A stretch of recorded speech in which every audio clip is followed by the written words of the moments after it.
Lock చేసి నెల రోజుల తర్వాత అమెరికా నుంచి ఆ ఇంటి ఓనర్లు వచ్చారు సార్.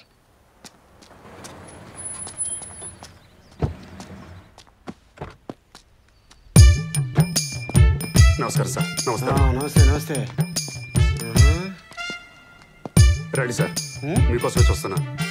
చూసాగా చెప్పు సార్. మన ఫ్లాట్ లో రాత్రిపూట ఏడుపులు పెడబొబ్బులు ఏవో శబ్దాలు వినిపిస్తున్నాయని తెలిసి పక్క ఫ్లాట్ వాళ్ళు ఖాళీ చేసి వెళ్ళిపోతున్నారు సార్. రోజు మా ఆవిడ నా మీద ఏడుస్తుంది. అక్కడ అమెరికాలో ఆవిడ ఖాళీ చేయలేదే. చాలే ఊరుకోండి. మన ఫ్లాట్ లో దయ్యం ఉందని అద్దెకు దిగడానికి ఎవ్వరూ రావడం లేదు సార్. అందుకే కదా మేము దిగాం అమెరికా నుంచి. మాతో పాటు బాబా గారిని తీసుకొచ్చాం. కేదార్నాథ్ బాబా గారని ఆయన హిమాలయాల్లో ఉంటారు. సంవత్సరానికి ఒకసారి బయటకు వస్తారు. చాలా పవర్ఫుల్. అదిగో వచ్చారు.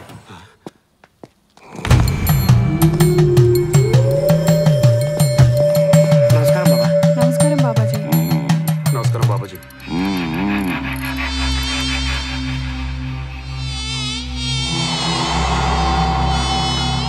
బాబాజీ ఇదే మా అపార్ట్మెంట్. ఈ మధ్యన కొత్తగా ఓ దయ్యం వచ్చింది. అడ్వాన్స్ లేదు, అద్దె లేదు. దాని దెబ్బకి ఎవరు దిగట్లేదు. మీరు ఏదో ఒకటి జమ్మల్ హాటి ఒలలాజం చేసేసి దాన్ని పంపించేయండి.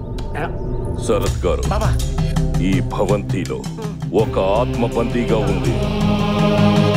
ఎవరో రావాలని వేచి చూస్తోంది.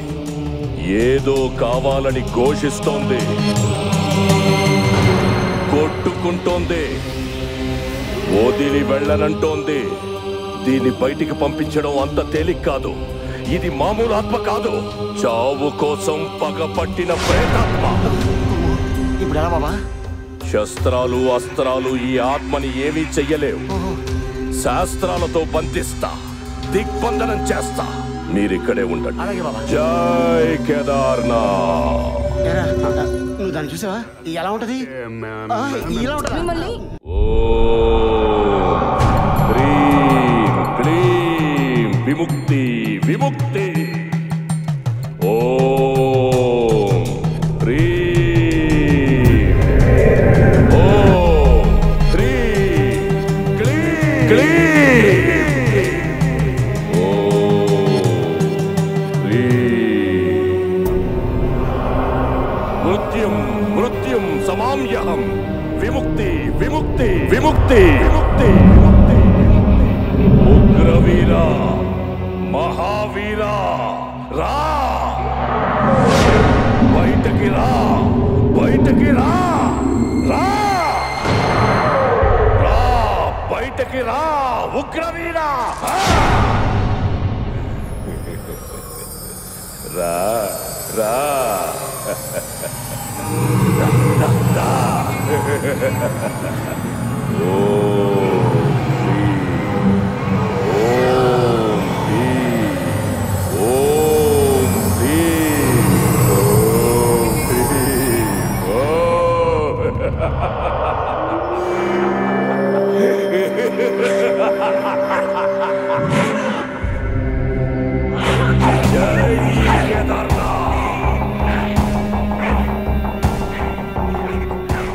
అదేంటి బాబా మీ చేతిలో కాయ ఆడ కొట్టుకుంటుంది? కొట్టుకోవడం కాదు బాబు, తప్పిస్తోంది.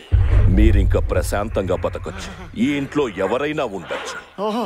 జై కేదార్నాథ్. బుల్లి నిమ్మకాయ కోసం న్యూ జెర్సీ నుంచి ఇక్కడ దాకా వచ్చావా? చాలే ఊరుకోండి. నిమ్మకాయ కోసం కాదు, అందులో ఉన్న దయ్యం కోసం. పనిలో పని నిన్ను కూడా ఏదో కాయలో పెట్టేసి ఉంటే పేడ పెరగడేది. చాలండి. ఆయనే గనక వచ్చుండకపోతే మనందరం చచ్చుండేవాళ్ళం. పదండి.